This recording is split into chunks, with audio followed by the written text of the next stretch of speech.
At a time when there are no signs of thaw between India and China, it is a given that there will be escalation as India won't let the death of its soldiers go in vain, nor will it allow Chinese soldiers to set up base in the Galwan Valley. US President Donald Trump, who has so far desisted from tweeting on the issue as the world watched on keenly, has signed a bill which seeks to sanction China for atrocities on Uyghur Muslims in Xinjiang, the timing of which cannot be ignored. The so-called leaders of the Muslim world, including Pakistan Prime Minister Imran Khan and Turkey President Erdogan, have turned a blind eye to the Chinese Communist Party's unspeakable atrocities against the Uyghur Muslims. Trump is determined to corner China and has signed the Uyghur Human Rights Policy Act 2020, which paves the way to impose sanctions on the CCP officials who are directly involved in the atrocities committed on the Uyghur Muslims. Applauding the act, Republican Senator Marco Rubio said, "As the Chinese government and Communist Party of China continue its mass internment of at least 1 million Uyghurs and other Muslim ethnic minorities, the US will hold the CPC and its enablers accountable for their heinous crimes."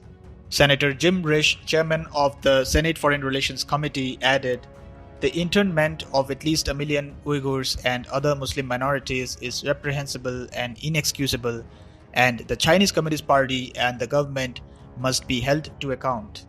This legislation is the product of a true bipartisan, bicameral effort, and I look forward to its full implementation soon.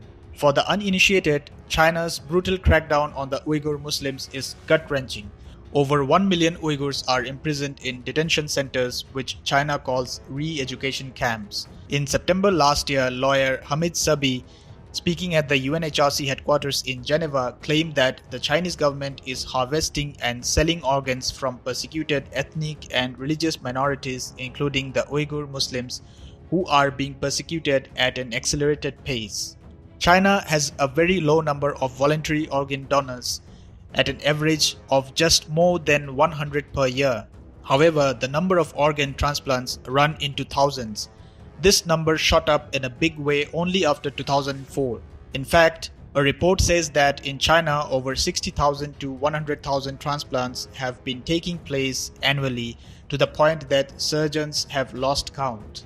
Moreover, since 2018, Uyghur families in Xinjiang have to mandatorily invite government officials into their homes, provide them information about their lives and political views, and comply with political indoctrination. The Chinese administration is trying to ethnically cleanse Xinjiang by practicing the pair up and become family program, which involves the country's Han ethnic majority officers to stay in Uyghur households every 2 months as a part of the program. The Chinese government describes the spies as relatives of the monitored families and have to work, eat, and often share a bed with their hosts, as the Uyghurs are compulsorily made to stay with the paired relatives day and night. Expectedly, the Chinese Communist Party has lashed out at the USA, as the Chinese Foreign Ministry in a statement said, "We again urge the US side to immediately correct its mistakes and stop using this Xinjiang-related law to harm China's interests and interfere in China's internal affairs." It further added, "Otherwise China will resolutely take countermeasures, and all the consequences arising therefrom must be fully borne by the United States." Meanwhile, Trump has also threatened to cut off ties with China, as Trump took to Twitter to say, "It was not Ambassador Lighthizer' fault in that perhaps I didn't make myself clear.